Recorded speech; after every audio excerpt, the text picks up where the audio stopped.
Welcome back, Duelists, to Ultimate Yu-Gi-Oh's first ever 2v2 team hat format tournament.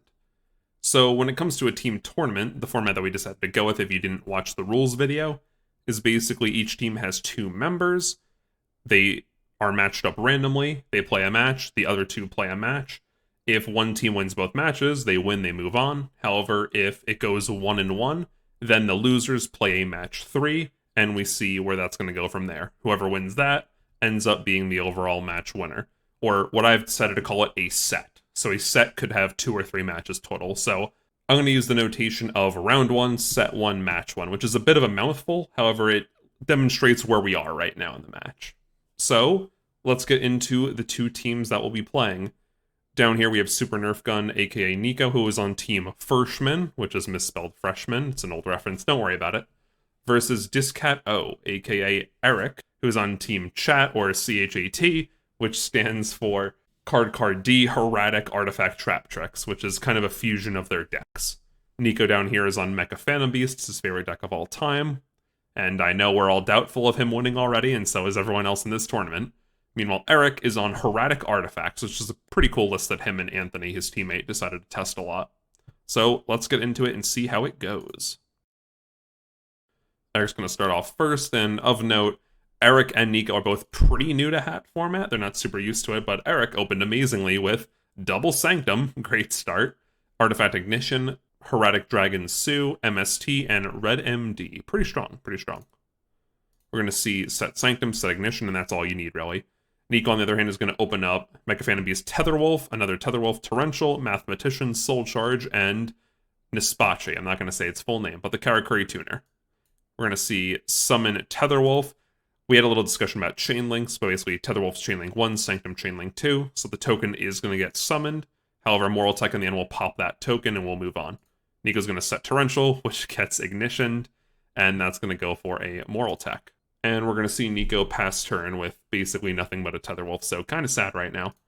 Erik's just going to get in. His hand doesn't do too much right now. Granted, he could Tribute for Sue and Banish with Red MD, but that's not super ideal. He's just going to sit on back row, which he sets a Moral Tech, has an MST, pretty strong.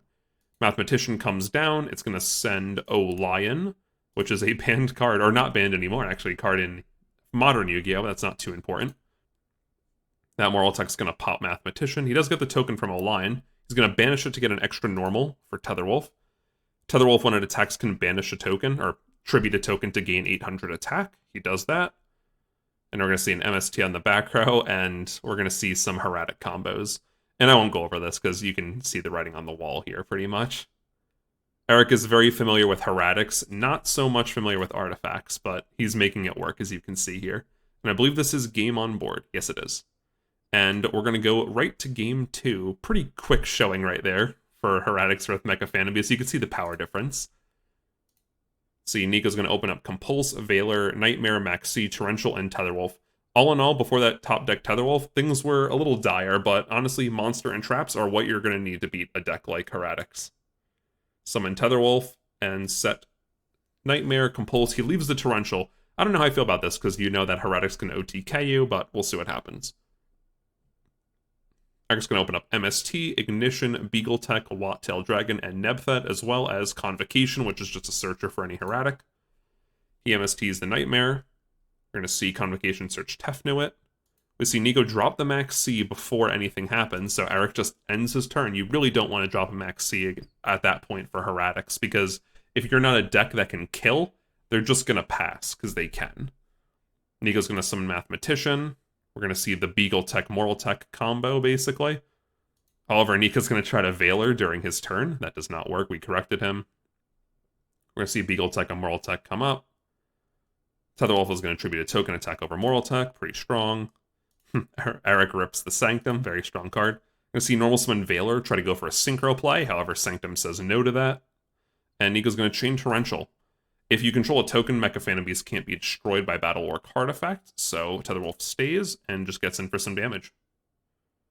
Oh, and Niko's going to do a little bit of a reversal to banish Lion, summon, or is it Blue Impala? Which is a cool card. It can synchro with cards in your hand, but that's not the effect he's using. He's going to go for Karakuri Shogun, summon a Sizan from deck, and just pass. We're going to see Compulse on Nebthet. Erik still gets the Labradite from hand, and he top decks another Sanctum. I remember at this point Niko was pissed because he was losing both games to double Sanctum, which is, in my opinion, the strongest card in the format. Mathematician comes down, O-Line summons a token. Gonna go for Leo. Pretty annoying card to out, honestly. I know we do a little reversal here because Erik tries to target it in his main phase too, but Leo is your main phase too. So when Niko allows a little rewind, and we do allow takes these backs as long as both duelists are fine with it. And he goes to the amazing out of Star Eater, which is quite annoying. I know Niko's teammate was a little pissed here because he didn't want him to allow the takes these backsies, but that is on the players. Because if he didn't, it'd be very difficult for Erik to come back from that situation. He's going to end up setting Warning, setting Typhoon, but that doesn't quite matter with Star Eater, just keeps attacking. Getting for 32, Niko rips Soul Charge, and basically dies, because even with Soul Charge, I think he was below 1,000, so it didn't matter, but there was nothing he could have brought back to a matter, and Erik is going to go up in the match, and you can see, fuck you, Erik. So Team Chat takes the first match win, and Team Firstman's going to go a bit down. Tomorrow you're going to see the next match between Anthony G and Josh. Remember to like, comment, subscribe, and I'll see you then.